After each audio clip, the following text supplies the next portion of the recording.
teman-teman, kami mahasiswa dari kampus Universitas Tribhuwana Tunggadewi. Kami mengambil jurusan pendidikan biologi. Sekarang kami bersemester 6. Di sini untuk memenuhi tugas IPA terpadu, kami dari kelompok 2 akan menjelaskan sedikit tentang penerapan energi dalam kehidupan sehari-hari. Perkenalkan, nama saya Marta Serabukan dengan NIM 2021710014. Perkenalkan, nama saya Natalia Cakokaka, NIM 2021710002. Perkenalkan, nama saya Rana Abdulkaka, NIM 2021710001. Perkenalkan, nama Ibu Marta Serabukan. Nah, di sini pada pertemuan kali ini, sebelum mulai pertemuannya, Ibu mau tanya bagaimana sih keadaan anak-anak, bagaimana keadaannya, apakah sehat-sehat atau mungkin ada yang sakit? Oke, baik. Teman-teman, pada pertemuan kita kali ini, materi apa sih yang mau kita bahas? Nah, di sini pada pertemuan kali ini kita akan membahas tentang energi potensial.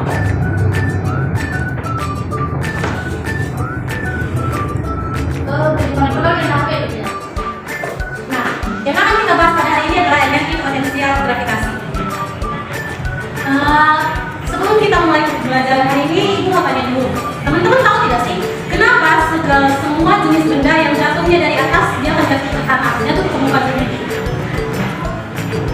Oke, baik. Alasannya karena adanya gaya gravitasi. Jadi, perubahan kedudukan benda disebut dengan energi potensial. Kenapa bisa seperti itu? Karena pergerakan benda tersebut dipengaruhi oleh gaya gravitasi bumi. Itu yang menjadi alasan kenapa semua benda jatuh ke bawah atau ke tanah. Misalnya kita naik ke kursi, kita loncat, pasti ujung-ujungnya kita jatuhnya ke tanah kan? Kita tidak melayang atau kita tidak terbang, kita pasti jatuhnya ke tanah. Itu karena apa? Itu karena disebabkan oleh adanya gaya gravitasi. Ketika benda mengalami jatuh bebas, energi kinetiknya bertambah dan energi potensialnya berkurang. Ketika benda menyentuh tanah, energi kinetiknya menjadi maksimum dan energi potensialnya menjadi nol.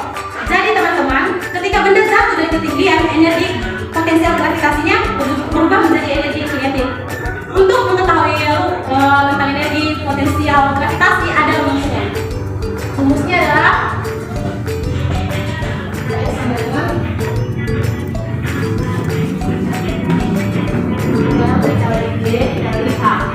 dengan keterangan P sama dengan energi potensial M sama dengan massa benda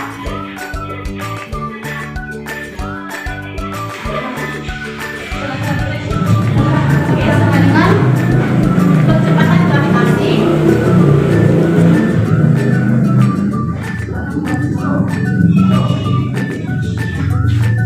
sedangkan H adalah ketinggian benda.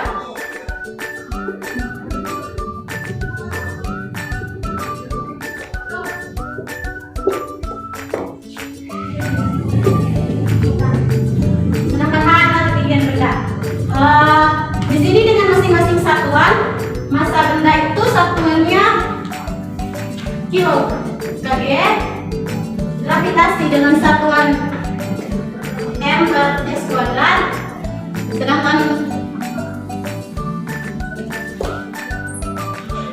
massa benda dengan joule. Baik, sebelum Ibu memberikan contoh soal mengenai rumus yang sudah Ibu di depan, di sini Ibu mau buat contoh perbandingan energi potensial gravitasi. Teman-teman lihat, di sini ada tisu dan penghapus.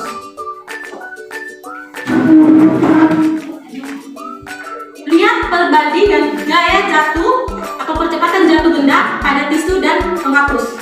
Ketika Ibu jatuhkan bersamaannya, itu 2.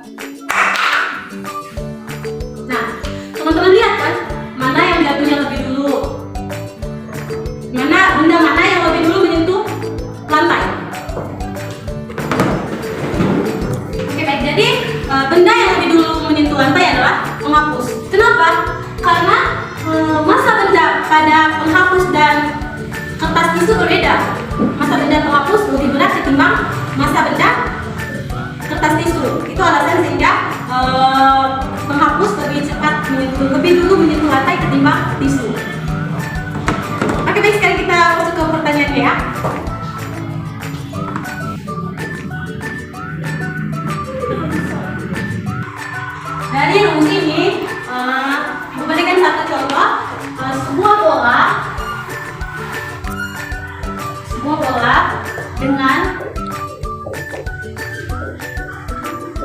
massa 5 kg diletakkan. Jika diketahui percepatan gravitasinya adalah 9,8 ms kuadrat. Jadi EP adalah M kali G kali H, berarti EP sama dengan 5 dikali 9,8 dikali 10 sama dengan 490 joule. Oke, baik, apakah teman-teman mengerti soal sederhana yang sudah ibu paparkan di depan? Nah, mungkin teman-teman bisa mencari. Oke, baik, teman-teman, setelah kita belajar tentang energi potensial, mungkin teman-teman bisa mencari tahu.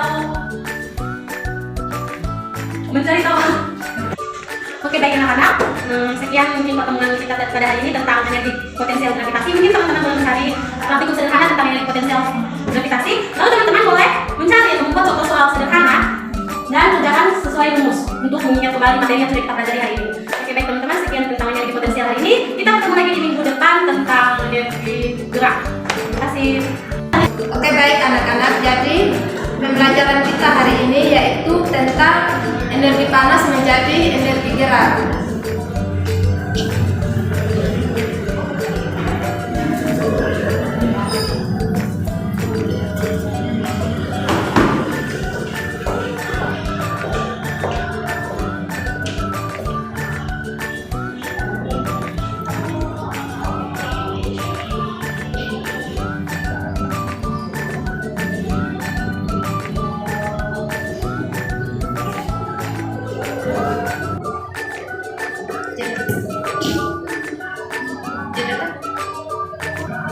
Oke, baik anak-anak, ada yang tahu nggak ini energi panas berubah menjadi energi gerak itu apa? Oke, baik anak-anak, kalau nggak ada yang tahu, ibu akan menjelaskan sedikit mengenai materi kita hari ini sebelum masuk ke praktikum. Jadi energi panas merupakan energi yang terbentuk di dalam gerak bumi. Namun energi panas dapat diperoleh dari berbagai sumber, misalnya sumber energi panas yang berasal dari matahari, panas bumi, api, listrik atau gesekan dari dua benda. Energi panas yang bisa berpindah-pindah disebut energi kalor. Energi ini biasanya akan berpindah dari tempat yang memiliki suhu lebih tinggi ke tempat yang mempunyai suhu lebih rendah. Energi panas menjadi salah satu energi yang sangat dibutuhkan manusia dan bahkan makhluk hidup yang ada di bumi.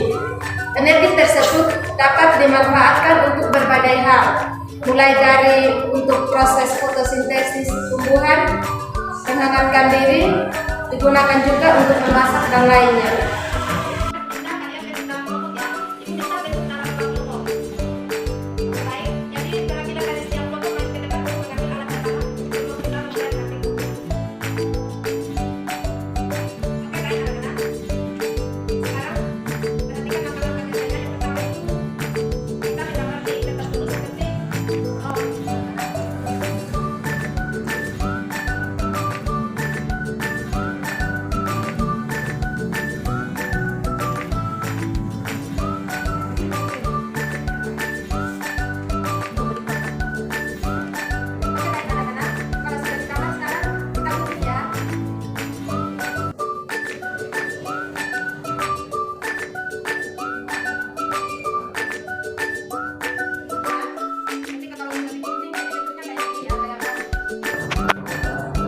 Ambil jarum dan kita jahit dengan menggunakan jarum supaya kita bisa kertasnya bisa terpegang nanti.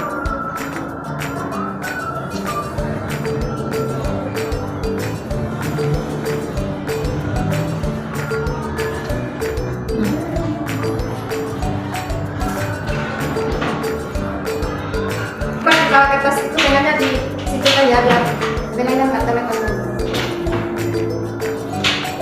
Setelah itu kita gunting benangnya di sebelah kali ya, dan nanti kita anak-anak dari akan juga. Setelah itu nyalakan lilinnya.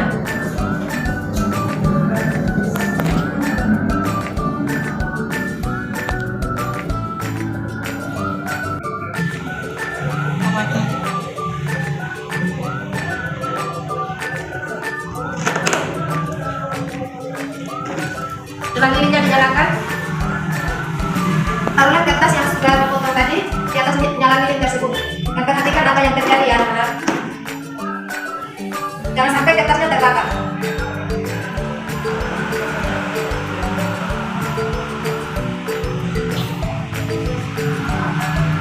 Lalu amati apa yang terjadi dan tangan kalian jangan digerakkan ya.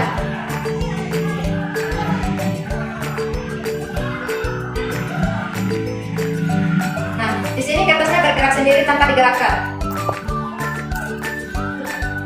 Anak-anak, jadi tadi anak-anak sudah amati apa yang terjadi ketika kertas ditaruh di atas nyala lilin tersebut. Kertasnya bisa bergerak sendiri tanpa ada gesekan dari benda lainnya, anak-anak. Apakah setelah amati praktikum kita hari ini ada yang mau ditanyakan? Oke, baik, kalau nggak ada, mungkin praktikum kita hari ini mungkin sampai di sini saja ya. Oke, baik anak-anak, mungkin anak-anak ada yang mau menyimpulkan materi pembelajaran kita hari ini? Oke, baik, kalau nggak ada, Baik anak-anak, materi hari ini tentang perubahan energi listrik menjadi energi cahaya. Nah, sebelum masuk pada praktikumnya, mungkin di sini ibu akan menjelaskan atau ibu bertanya dulu. Di sini anak-anak ada tidak yang pernah berada di dalam kegelapan? Terus di saat kalian berada di dalam kegelapan, apa yang kalian lakukan? Atau mungkin nyalakan lampu atau senter atau apa gitu. Baik, jadi pembelajarannya tentang perubahan energi listrik menjadi energi cahaya. Di sini ibu akan menjelaskan dulu apa itu perubahan energi listrik menjadi energi cahaya. Di sini energi listrik sudah menjadi hal yang utama dan penting dalam kehidupan kita sehari-hari. Bahkan dari bangun tidur itu pun kita tidak bisa terlepas dari namanya energi listrik. Nah, banyak sekali perubahan pada energi listrik. Salah satunya itu di saat kita menyalakan lampu. Pernahkah kalian atau berpikir bagaimana lampu itu bisa menyala? Nah, pada prosesnya nyalanya lampu itu terjadi perubahan energi, di mana energi listrik itu berubah menjadi energi cahaya. Ketika anak-anak mengubah saklar lampu menjadi posisi on, nah di situ salah satunya maka lampu akan menyala. Nah, lampu yang menyala akan menerangi sebuah ruangan yang kurang cahaya. Pada saat itulah lampu disambungkan ke energi listrik sehingga dapat menghasilkan energi cahaya ini. Nah, pada umumnya besarnya energi keluar cahaya pada lampu sama dengan besarnya energi yang masuk ke listrik. Jadi terang atau tidaknya cahaya pada lampu itu tergantung dari kondisi listrik yang masuk pada lampu. Kita menjelaskan sedikit tentang perubahan energi listrik menjadi energi cahaya. Nah, di sini ibu sudah menyiapkan alat dan bahan untuk kita masuk uji coba perubahan energi listrik menjadi energi cahaya. Di sini ibu ada siapkan styrofoam yang warna putih. Terus ibu siapkan 3 baterai. Habis itu ada isolasi warna putih. Terus di sini ada lampu kecil. Terus ada gunting. Nah, mungkin di sini ibu membagi 2 kelompok. Perwakilan dari setiap kelompok dari anggota mungkin perwakilan 2 orang dari kelompok penampilan. Baik anak-anak, di situ tadi ibu sudah membagi bahannya dan alatnya. Kalian perhatikan baik-baik di LKPD-nya, petunjuknya, cara kerjanya, maksudnya langkah kerjanya seperti apa. Terus kalian perhatikan di depannya.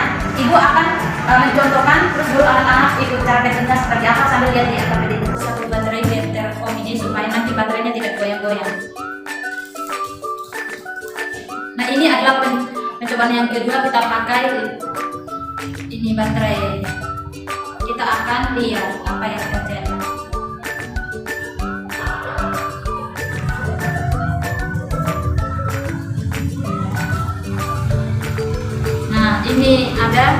ada cahayanya. Anak-anak perhatikan di sini ada cahayanya, dan ini kita menggunakan satu baterai, terus lampunya tidak terlalu terang karena arus listriknya sedikit karena kita gunakan satu baterai. Terus kita akan lanjut yang kedua.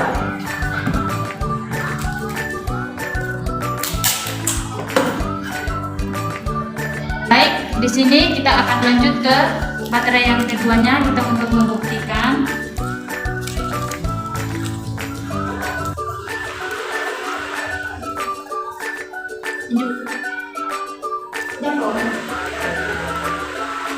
Nah, di sini lampu baterai yang keduanya, lampunya terlihat terang. Anak-anak arus listriknya besar, terus di sini kita menggunakan dua baterai. Anak-anak sudah lihat atau sudah coba? Baik, sekarang kita akan lanjut ke yang ketiga. Kita akan menggunakan baterai yang ketiga.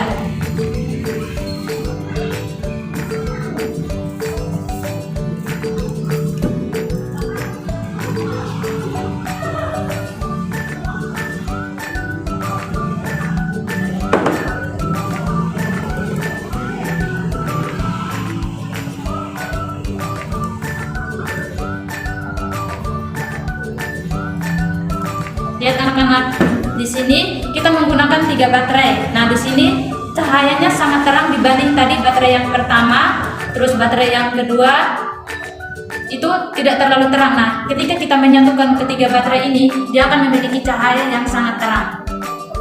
Sudah lihat anak-anak? Kalian sudah mencoba? Perhatikan baik-baik di sini. 3. Baik anak-anak, tadi kita sudah bersama-sama uji coba praktikum tentang perubahan energi listrik menjadi energi cahaya. Nah, tadi kita sudah lihat yang pertamanya itu kita merangkai kedua kabel dan lampu tanpa menggunakan baterai. Lalu kita mengamati tadi apa yang terjadi. Nah, ternyata lampu tidak dapat menyala dikarenakan tidak ada sumber energi yang digunakan, maka tidak ada kuat arus listrik, sehingga daya listrik pada lampu tidak dapat mengubah dua lampu tersebut menjadi cahaya. Kita lanjut, yang terjadi tadi lampu pertama itu ada cahayanya tapi tidak terlalu terang. Karena tadi kita sudah masuk pada uji coba praktikum tentang perubahan energi listrik menjadi energi cahaya. Nah, dimana tadi kita sudah membuktikan atau kita sudah mempraktekkan sama-sama bahwa yang pertama itu kita tanpa menggunakan lampu dengan kabel, tanpa menggunakan baterai, dia tidak akan menghasilkan cahaya listrik karena tidak ada arusnya. Terus yang keduanya, yang lampu yang pertama tidak terlalu terang karena baterainya cuma satu. Terus yang keduanya, terus yang ketiganya, terus tadi yang ketiga itu sangat terang. Di situ kita sudah mengamati terjadi pada bola lampu tersebut dirangkai dengan membuktikan bahwa hasil yang diperoleh bola lampu sangat terang dibandingkan dengan rangkaian dua baterai juga. Nah, satu baterai lampu sangat terang dikarenakan bertambahnya energi yang digunakan sehingga bisa kuat arus dan juga sehingga mempengaruhi cahaya yang dihasilkan oleh lampu, maka cahaya dihasilkan sangat terang. Nah, dari sini kita dapat membuktikan bahwa adanya banyak sumber energi yang digunakan, maka semakin kuat juga cahaya yang dihasilkan dengan menggunakan 3 baterai. Baik anak-anak, mengingat waktu kita tidak terlalu banyak, terima kasih sudah partisipasi dan sudah fokus dan sudah perhatikan di depan, terus kerja kelompoknya juga sudah baik. Tepuk tangan dulu buat kalian semua. Nah, di sini mengingat waktu tinggal sedikit, jadi kita pertemuannya sampai di sini dulu. Mungkin ada anak-anak ada yang mau menyimpulkan materi kita hari ini.